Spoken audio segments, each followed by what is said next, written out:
Hello, everybody. Welcome to NBA Canada, the first episode of the 2014-2015 season.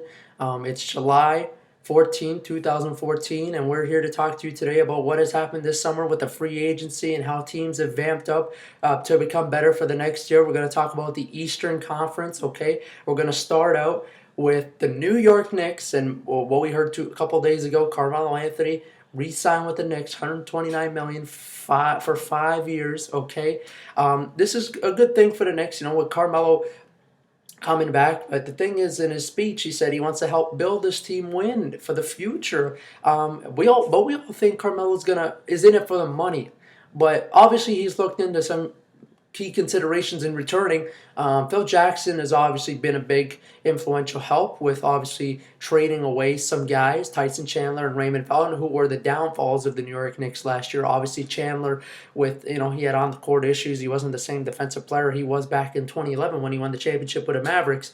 And Raymond Felton had some off the court issues, obviously with drugs and some girls, and obviously it wasn't good team chemistry for the Knicks. J.R. Smith, he was terrible with his team chemistry. Amari got hurt, and everything went mumbo jumbo for the New York Knicks last year. But that's okay because they got some better players this year. They got guys that can fit into their system. New head coach and Derek Fisher. Okay, with that trade with the Dallas Mavericks sending away Tyson Chandler and Raymond Felton, they got Jose Calderon, his good veteran guard. He can knock down a three. He's smart with a basketball. Okay. They got Shane Larkin, Wayne Ellington, and a defensive center, another one in Samuel Dalembert. And I'm telling you right now, Dalembert and Calderon were big feuds for the San Antonio Spurs back in the Western Conference first round. And no, they gave him some havoc. Okay. So that's going to be good for the Knicks coming into this season. Obviously, they're going to get Andrea Bargnani back. He's a stretch four. Hopefully, he can, build his confidence up and get healthy. They're going to get Amari back from injury as well. That's huge. Iman Shumpert, he'll be the starter, obviously the starting two. He's a defensive ace, another defensive ace they traded for from Milwaukee, Giannis Antetokounmpo, the second-year veteran. Okay, they're gonna be okay. So I think New York, they got to get better, get healthy. They'll have Tim Hardaway Jr. as well. Okay, another pure outscorer. J.R. Smith, again, a former six-man, and Clee Anthony Early from Wichita State. He's a big physical force. And I think the Knicks are just going to be fine. They're going to make the playoffs. I don't know where they're going to fit. They're not suited to win a championship yet, but I think obviously with the leadership behind the scenes with Derek Fisher and Phil Jackson, those two are going to be big assets to where the Knicks are going to go forward. Now, we talk about obviously the big headline on LeBron James going back to Cleveland. And we talk about the Miami Heat and what they've done this offseason. Obviously, we saw Chris Bosh sign that big contract, $118 million for 5 years. That's crazy money. He deserves a max contract. I don't know about $118 million. I could say 90 to 95 around there. But I know he's a good player and he'll be a Hall of Famer by the end of it. But it's a good thing he stayed with the New York Knicks. Now, with the additions, what they got, they brought in Danny Granger, former All-Star in Indiana. They brought in Josh McRoberts. I think they overpaid Josh McRoberts a bit too much, but I think that was a good addition. They needed that four-man, okay, so Bosh can play the five. They're going to, hopefully they try to bring back Dwayne Wade, okay. Wade obviously not happy with the decision that LeBron did, but he respected it, and he knew LeBron was, going to go back to Cleveland and be home. He only signed 2 years anyways for $41.5 million max contract, obviously. Also, the Heat biggest signing, I think, is Luol Deng, okay? This guy's a star in the league, okay? He can attack the basket strong. He's a good playmaker. For 2 years, $20 million, that's a great signing. They got their 2 point guards, obviously, in Cole and Chalmers. They brought back the Birdman, Chris Anderson, and I think Miami's going to be okay. They're going to be competitive again. I think they're still in the top six. I think if they bring back Wade and Wade starts carrying this team again, hopefully he gets healthy. It's those knees. We don't know that about the Wayne Wade yet, but hopefully the Miami Heat, they can get back to the form they were without LeBron and maybe prove a point to LeBron. Hey, we got some assets. Why don't you stay with us? We're going to probably try to beat you, hopefully, beat you up good. But hopefully that's not the case in LeBron's mind, but we'll see. final, we're going to talk about the Washington Wizards before I get to my Eastern Conference favorites for now. I know it's July, but still, we're going to talk about favorites of who's going to win the East, who's going to make the playoffs. I know it's going to be tight. So we'll talk about the Washington Wizards quickly. They signed Paul Pierce, 2 years, $11.5 million. That's great signing. I know they lost Trevor Ariza. He's down there in Houston with a big contract. That's okay. He had a great season last year, but now he brought in a closer. And Paul Pierce, a veteran guy who's going to close out a game with two guards who are probably one of the best in the NBA right now. The backcourt of John Wall and Bradley Beal. These guys are growing. Okay, the backcourt of the future, as everyone's been saying for a couple of years now. The big thing for Washington this offseason was re-signing Marcin Gortat. He's the big man in the middle, big physical presence. Okay, he's good on D. They got Nene. They got Kevin Seraphin, Trevor Booker, Andre Miller, the veteran. They're going to be just fine. I think they're going to be a top 4 team in the East. This season, Washington they're getting better. They're getting better. Last year, they almost knocked off the Pacers. We know the Pacers had issues, but who cares? They almost knocked them off, and they were a good team who had a great group of guys with a good coach. So I think Washington will be up there this season. Now, I know it's early, but I'm going to talk about my favorites. Who's going to win the Eastern Conference? Right now, in my opinion, I think it's I'm going to go 1 to 8. My opinion is the Chicago Bulls. Okay?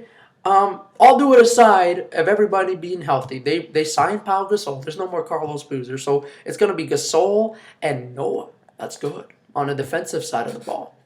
But we're all hoping Derrick Rose comes back. The former league MVP in 2011. We're hoping he comes back. And if Derrick Rose and one of the most athletic guys in the league, probably the most athletic besides Russell Westbrook, they're probably both the 2 best point guards in the NBA when healthy. Both those guys have had big injuries. Obviously, Westbrook with his knee, 3 knee surgeries in 9 months, and obviously Rose with his ACL, MCL. That's terrible. But we're hoping he comes back to form.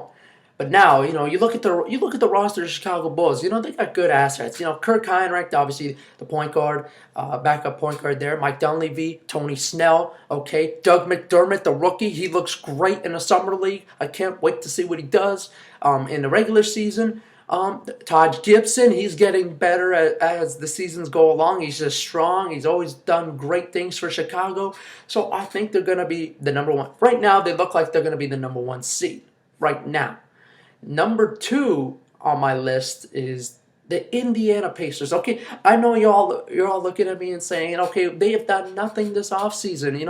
How could you say Indiana's a number 2 team? Well, these guys are still hanging on there. Those with the same core of guys. They haven't signed Lance Stevenson yet, but they have a good enough roster that it can make it to the Eastern Conference Finals.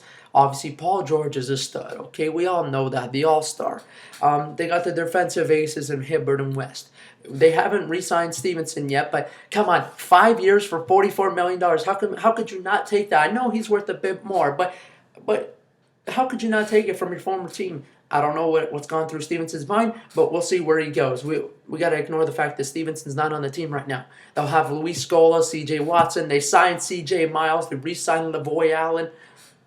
I think Indiana's still strong enough to be the number 2 seed. Will they win the East? We don't know that. I think if Chicago is good enough offensively, if Derrick Rose goes down, that's it. It's the same problem as last year. They couldn't score worth beans. They averaged about mid-80s to low 80s last year when Rose was out. They couldn't score. They couldn't win many games. That's why they couldn't win in the playoffs. They couldn't score. So that's what Chicago needs. That's what they need. They need Rose to stay healthy and some of their guys, some of their scorers to stay healthy because they're not going to go nowhere if they don't have a scorer. I know defense wins the championships, but not in Chicago's case, okay? Indiana as well. Those Roy Hibbert's going to get his act together because he was terrible last year. He was invincible in the playoffs. Either he was good or he should have been on the bench like Kwame Brown, like Stephen A. Smith was saying earlier. But we'll talk about them later. Then at number 3, I got the Cavs, Cleveland Cavaliers. Okay, I think LeBron is gonna make those guys better. Improve the young guys. They got a lot of youth. I hope good things for Andrew Wiggins. I hope he's not a bust. That athletic 2-man. be mentored by LeBron. Okay, Kyrie Irving's a stud. We know that. He's a very confident player with him knocking down shots. Okay, and running the point. He's got good vision.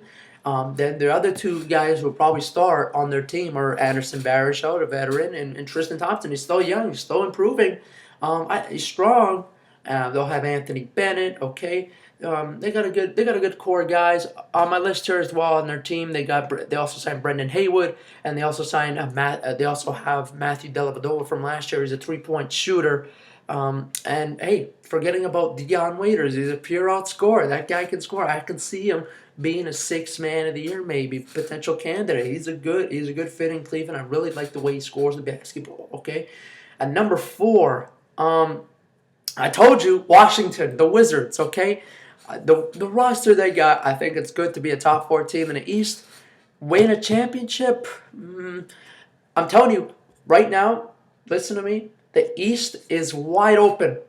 Anybody can win the Eastern Conference. Anybody right now. It's wide open. There's no clear-cut favorite. Obviously, Chicago with the roster they got, we'll say Chicago, but it's a clear-cut favorite. We don't have a clear-cut favorite here.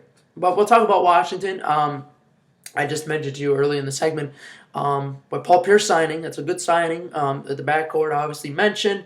And their roster also as well, I forgot guys, the second-year man, Otto Porter and Martell Webster also key additions to that roster.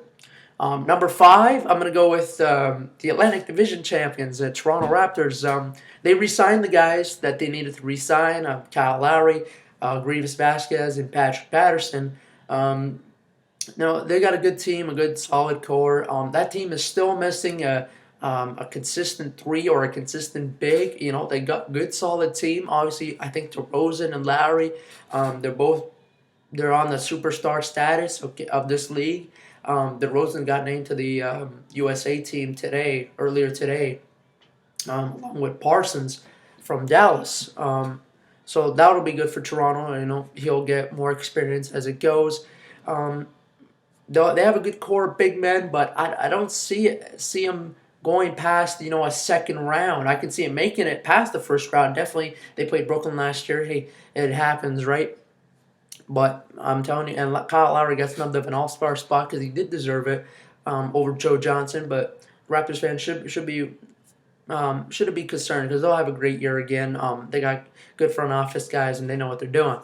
Then we're talking about who I think is going to come 6th. For now, I think it's Miami. Okay, I already mentioned Miami earlier and what they did. And they'll still be competitive. The East is wide open. Anything can happen in the playoffs, right? Then at number 7, I got the Knicks. I obviously mentioned the Knicks earlier and what they've done this offseason. And I don't know. I'm not too fond of who's going to make it or not because it's early. We don't know. There's so many competitive teams. I got the Atlanta Hawks as the number 8 seed again. I like what they've done. Look at, they're going to bring Al Horford's coming back from injury. He's their best player. You got to get Paul Millsap had a fantastic year last year. That strong inside presence, okay? He can score a lot. And Jeff Teague was fantastic last year in his playmaking ability. He looked really good in the first round against Indiana. They'll have Shelvin Mack again, Pero Antich, Kyle Korver. They signed Thabo Cephalosha. They signed John Salmons, 2 defensive guys that they need. They'll be fine again. They're competitive. They'll be competitive. Atlanta will make some teams squirm next year. I'm telling you. The other teams that I left off the list, Brooklyn, the keyest addition they got this offseason was a coach in Lionel Hollins, former coach of the Memphis Grizzlies. They lost Pierce, okay? They lost Sean Livingston. That's your biggest loss. Sean Livingston, is a strong player, a work-hard player. He's out in Golden State now. He might win 6th man of the year. I think Sean Livingston is in line for 6th man of the year next year. He's a very strong player. He works hard in the gym every day, and he attacks the basket, and he's a good defender as well. But I think Brooklyn, they got bigger issues. Hopefully they can get Brook Lopez healthy again. Darren Williams, he had some issues last year with the injury, so hopefully he can come back stronger. Joe Johnson, Kevin Garnett, Mirza Teletovic, Andre Kirilenko, the whole veteran crew. I'm not sure what they did with that. They traded picks for for Pierce and Garnett, and now they're gone to waste because Pierce is gone. And now it sucks, right? So we'll see what they did. Obviously, Jason Coach is not the coach of that team anymore because of some on the court issues, and obviously he wanted to run the team from the manager standpoint, but obviously Brooklyn said no. So there we go. Then we're talking about also the Detroit Pistons. These guys are always showing up on my list, and they never do anything about it. They added Caron Butler and DJ Augustine just the other day. Obviously, they're trying to get better with their youth. Their three-man guys are Monroe Jennings, Drummond, and Josh Smith. They got to get some chemistry. Obviously, the big thing for them this offseason was bringing in Stan Van Gundy to run the basketball operations, the general manager, and also be the head coach. Hopefully, Detroit can do some better things this year because, it sucks seeing Detroit, have all this hype and then it comes to waste, right? So hopefully, Detroit can become a better team this year with the guys they got. So we'll look at that.